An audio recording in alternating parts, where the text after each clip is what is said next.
நான் அப்ராட்லலாம் பார்த்துக்கிறேன். அங்கே நிறைய பேர் சொல்கிறாங்க இந்தியாவில் அமெரிக்காவில் விவாகரத்து அதிகமாகிறது, அங்கே குடும்பம் சிதைந்து விட்டது. அதெல்லாம் சும்மா. இங்கே ஆறுதே இல்லையா? பெரிய கியூ நிற்குதுங்க ஹைகோர்ட்டில். தசராக்கு மெயின் கோர்ட்டே லீவு, இந்த கோர்ட்டு ஒர்க்கிங். ஏன்னா கும்பல் ஜாஸ்தி ஆயிடுச்சு விவாகரத்து கோர்ட்டு. ஆனால் வெளிநாட்டில் கணவன் மனைவியாக இருக்கிற வரையும் நண்பர்களாக இருக்காங்க சார். அங்கே பாருங்கள், ஹஸ்பண்டு தான் பாத்திரம் தொலைக்கிறான். நான் பார்த்துக்கிறேன் எல்லா வீட்லேயும். இந்த அமெரிக்காவில் போயிட்டு செட்டில் ஆகிட்டு இங்கே வந்து நம்மக்கிட்ட ரொம்ப பெருசாக அலட்டுவாங்க தெரியுமா? நான் America return, green card holder, citizen of American.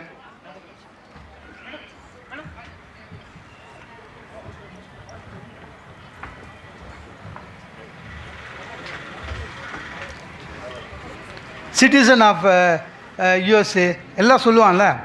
எல்லாரும் பாருங்க பாத்திரம் தொலைக்கிறான் சார். பாத்திரம் தொலைக்கிறான், சிரிச்சிக்கினே தொலைக்கிறான். தொலைக்கினே ஒய்ஃபு கிட்ட கேட்குறான், டார்லிங் எனி அதர் வெசல். அது 2 குண்டா எடுத்து போடுது, அதையும் சேர்த்து தொலைக்கிறான் சார். தொலைக்கி முடிச்சோன்னா அந்த அம்மா thank you darling, I love you. நட்பு. ஆஃபீஸ் ரூமில் அவனுக்கு அந்த அம்மா ஹெல்ப் பண்ணுது. அவன் சொல்கிறான் அந்த அம்மா கிட்ட thank you darling, I love you. நண்பர்கள், கணவன் மனைவி தான் நண்பர்களாக இருக்கணும் சார். ஒரு நல்ல விஷயத்தை ஒரு நாட்டில் பார்த்துட்டு அதை இம்ப்ளிமெண்ட் பண்ணலான்னு என் வீட்டுக்கு வந்தேன். என் ஒய்ஃப்கிட்ட காஃபி கேட்டேன். அடுத்த நாள் காஃபி கொடுத்தாங்க. வாங்கிட்டு தேங்க்யூ டார்லிங், ஐ லவ் யூன்னு சோஃபாவில் உட்காந்து ஒவ்வொன்றும் அழுகுறா. ஏன்னா கல்யாணம் 20 வருஷம் ஆகுது சார், இது மாதிரி சொன்னதே இல்லை நான்.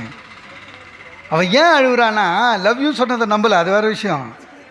அவன் ஏன் அழுகுறான்னா, நான் யாருக்கோ சொல்ல வேண்டியதை இவகிட்ட சொல்லி ட்ரையல் பார்க்குறேன்னு நினச்சினுங்கிறான்.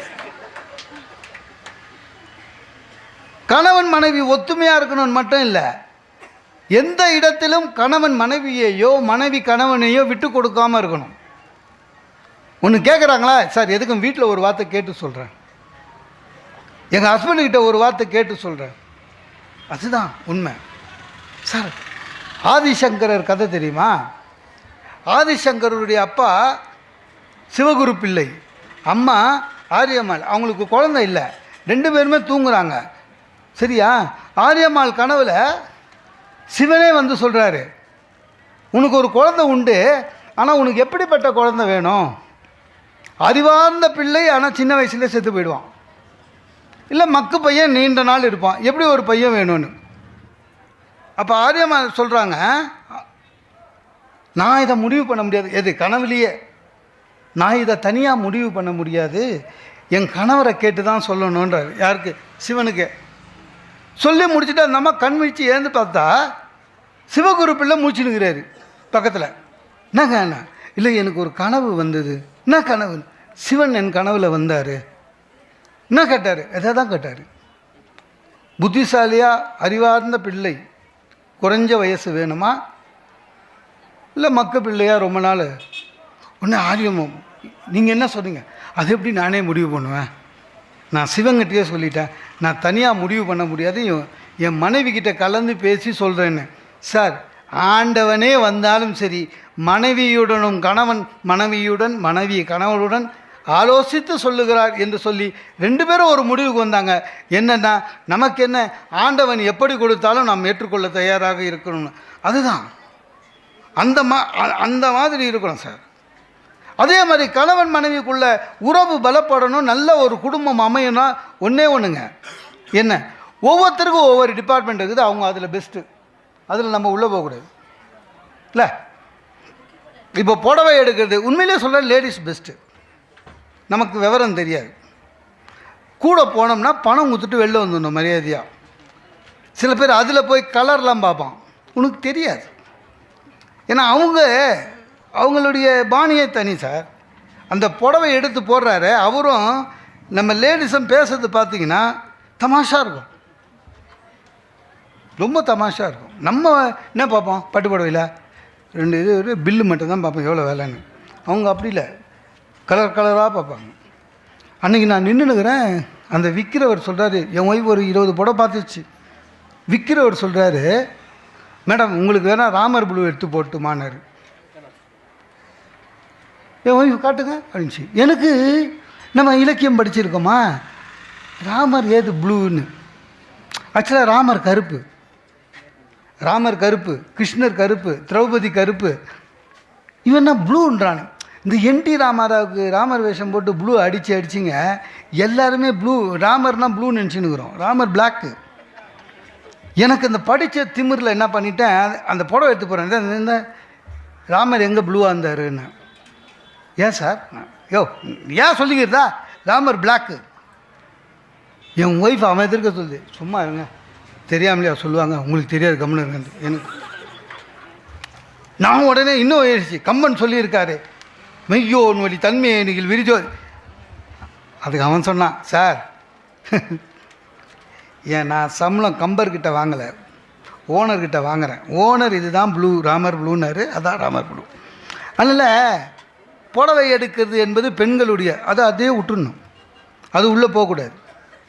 அதே மாதிரி பெண்களும் என்ன பண்ணோம், சில விஷயம் ஆண்களுக்கு தெரியும், ஹஸ்பண்டுக்கு தெரியுன்றது தயவு செஞ்சு நம்பணும்.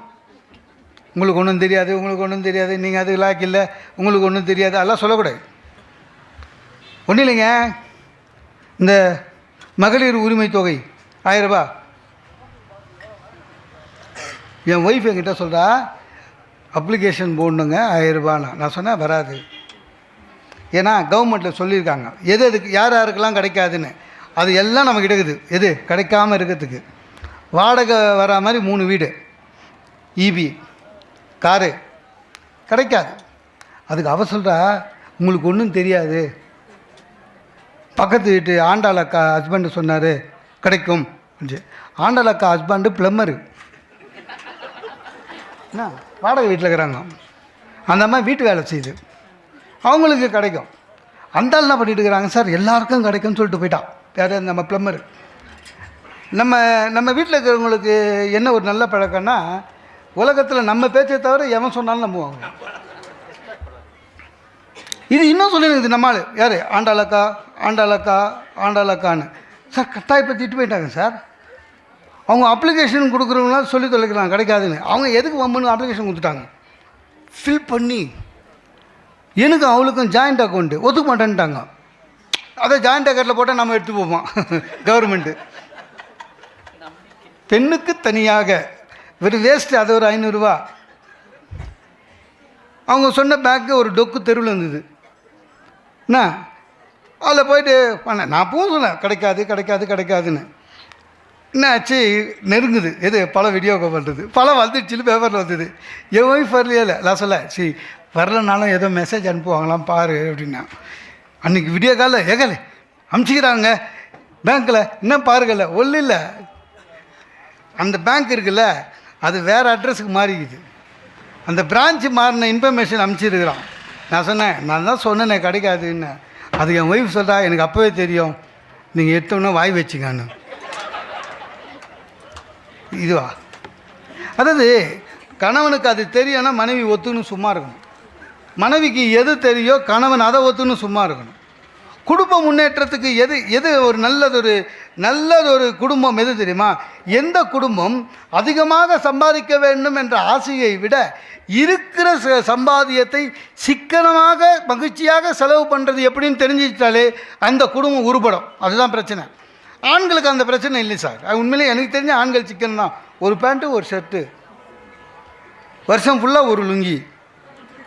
நம்ம காலம் போச்சு. பெண்களுக்கு மட்டும் அது கொஞ்சம் கம்மி. ஒரு நடுத்தர குடும்பத்தில் பெண்கள் கூட பாருங்களேன், செருப்புனா கூட 3 வச்சுருக்காங்க சார். வெளியில் போட்டு போகிறது, கல்யாணம் போட்டு போகிறது, ஆஃபீஸுக்கு போட்டு போகிறது. நமக்கு அப்படி இல்லை. ராஜ்பவன் போகிறதா இருந்தாலும் சரி, லாண்ட்ரி கடை போகிறதா இருந்தாலும் சரி, ஒரே செருப்பு தான். பர்ஸ்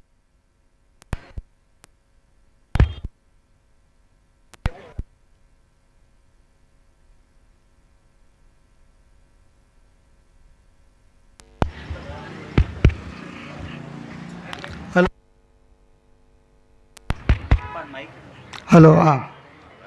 இல்லை, ஒரு ஹவர் ஆயிடுச்சு, அதனால் இல்லை சாதாரணமாக ஸ்லிப்பு வைப்பாங்க.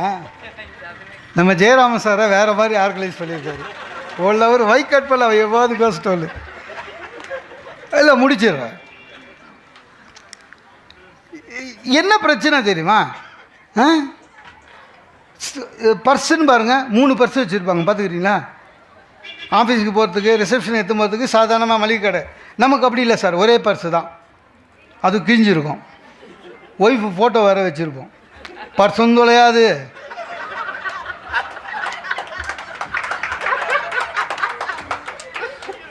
இப்போ பார்லிமெண்ட்டில் 33% நிறைவேற்றிட்டாங்க. அது சும்மா நிறைவேற்றினாங்க, வரும்போது பார்த்துக்கலாம். இப்போவே 2029ன்னா வரும்போது பார்த்துக்கலாம்.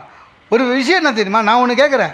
வீட்டில் இருக்கிற பீரோவுக்கு பீரோவில் நமக்கு எவ்வளோ சார் சதவிகிதம்? ஒன்றும் கிடையாது. மேல் தட்டு ஃபுல்லாக பட்டு புடவை, 2வது தட்டு ஃபுல்லாக அவங்க வெளில போயிட்டு வர புடவை, 3வது தட்டு ஃபுல்லாக பசங்க ட்ரெஸ்ஸு, 4வது தட்டில் நம்மக்கிட்ட 4 வெள்ளை சோக்கா, ப்ளூ பேண்ட்டு. என் பையன் ஓடி வந்து என் ஷர்ட்டு மேலே கால் வச்சு தான் அவன் ஷர்ட்டை எடுப்பான். என் ஷர்ட்டெல்லாம் பார்த்தீங்கன்னா கிருஷ்ண ஜெயந்தி கொண்டாடின மாதிரி இருக்கும்.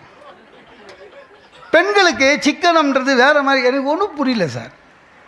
ஒரு கூட்டை வச்சு சுட வச்சு 3 நாளாக குத்த கோவம் வருது.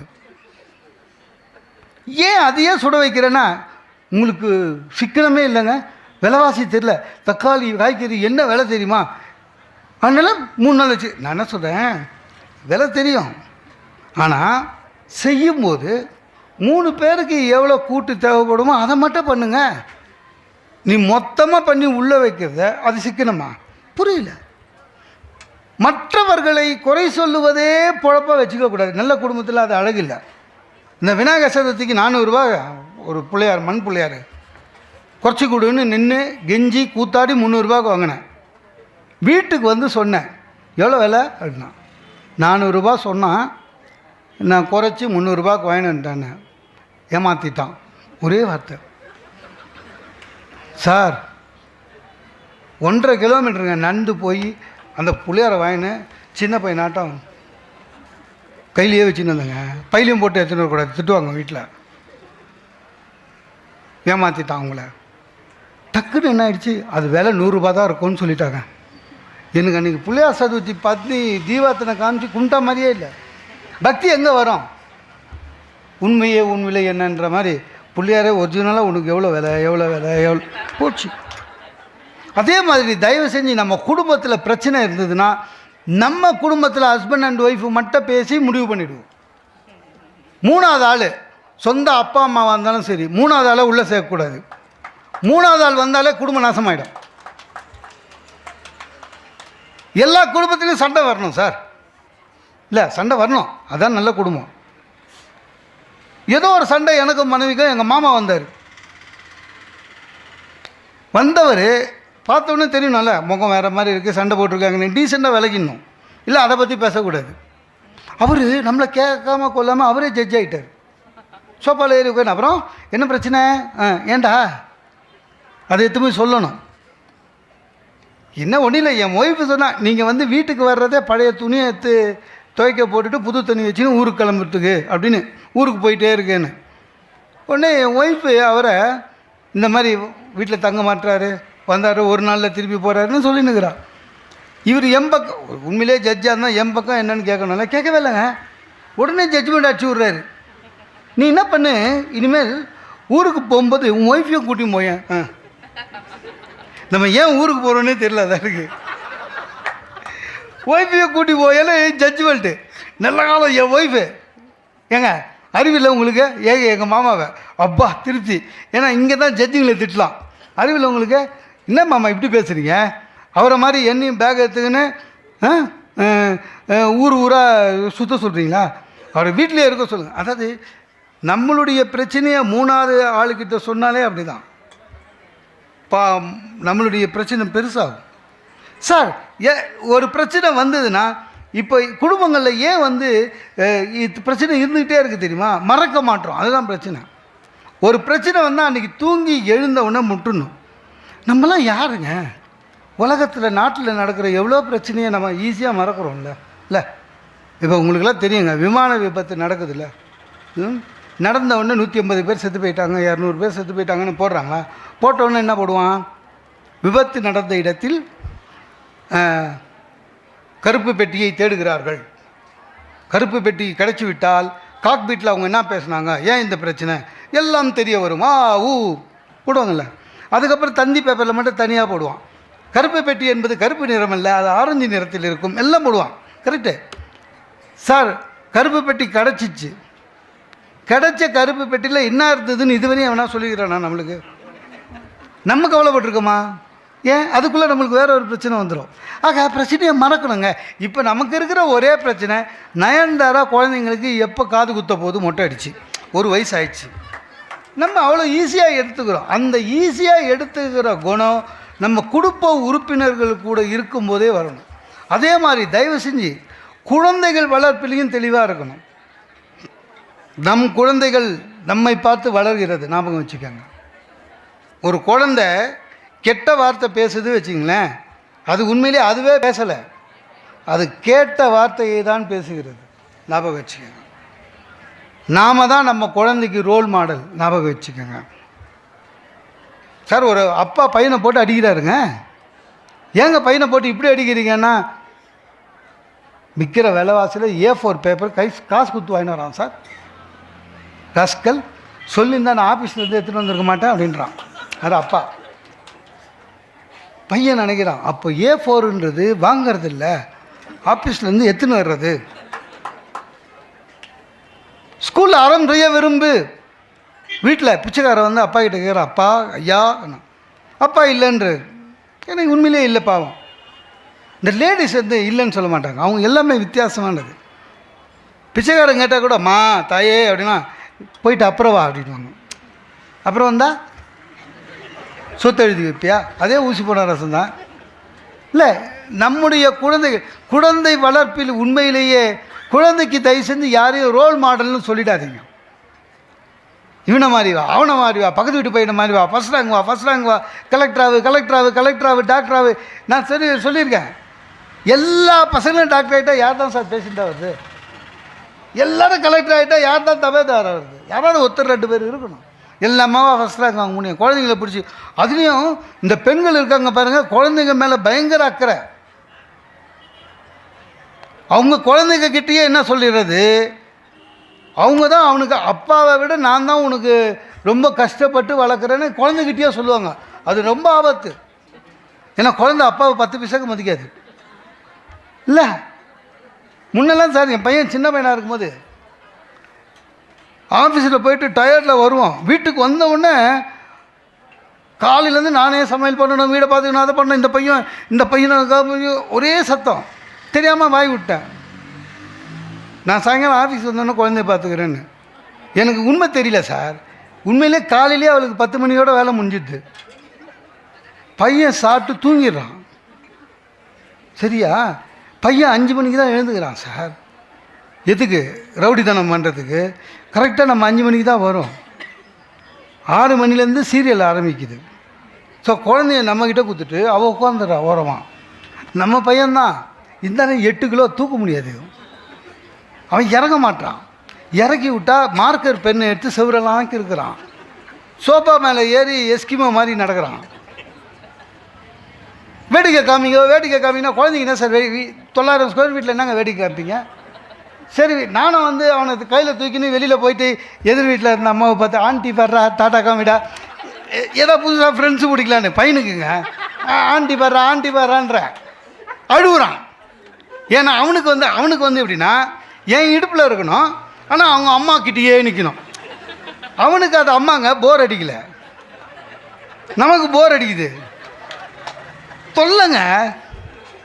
அடப்பா, டாக்டர் வீட்டுக்கு போகிறேன் சார். டாக்டர் வீட்டுக்கு சின்ன கிளினிங்க, 7ஆம் நம்பர் டோக்கன் கொடுத்து ஓர உட்கார வச்சுட்டாங்க. அங்கேயும் கையில் எடுத்து கொடுக்குறா, வேடிக்கை காட்டுங்க. டாக்டர் வீட்டில் என்னங்க வேடிக்கை காமிக்குது? அப்படி நர்ஸிட்டு போய் காமிச்சேன். நர்ஸு வர்றாள். அவன் நர்ஸை பார்த்தாலும் ஓலை அழுகுறான். அவளுக்கு தெரியும் அந்த பொம்பளை ஊசி குத்தோல். அதே மாதிரி ஆண்களும் தன்னுடைய மனைவியை குழந்தைகிட்ட விட்டு கொடுக்கக்கூடாது. ஞாபகம் வச்சுங்க. உங்கள் அம்மாவா மக்கு, உங்கள் அம்மா தெரியல, +2வே 7 வாட்டி எழுதுனா சொல்லக்கூடாது. குழந்தைக்கு அம்மா கிட்ட மரியாதை போயிடும். உங்கள் அப்பா தத்தி சொல்லக்கூடாது. அன்றைக்கி என் பையன் கேட்குறான் சார் WWFக்கு பேர் மாற்றிட்டாங்களாமே என்னான்னா. நான் சொன்னேன் WWFனா என்னான்னு. உண்மையிலேயே நீ டம்மி பீஸு பாடினா. யாரா சொன்னது? நான் அம்மா தான் சொல்லிச்சு அப்படின்னு.